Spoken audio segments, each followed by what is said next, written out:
with all those who dwell in this house. We ask this in Christ our Lord. Because blow. Because blow.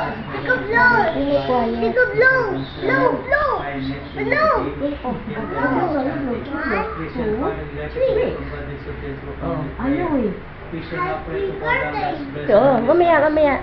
After this prayer, we say, Lord, have mercy. That this inhabitant be protected from all dangers of Satan and the world and the Spirit of the Lord. Lord, have mercy. That this Spirit may be kept away from the south and the Spirit of the Lord. That the hearts of those who dwell in this be open to the dreams of their brothers and sisters. The Lord Pakarga mo kaya, ano, kargahin mo nga. Pray to the Lord. Lord, hear our prayer. Pakarga mo kaya, ano. Ay. Pray to the Lord. Yes. Hear our prayer. The Lord may help them in their trials and comfort them in their difficulties. We pray to the Lord. Let us pray, Almighty God, God, send the holy angels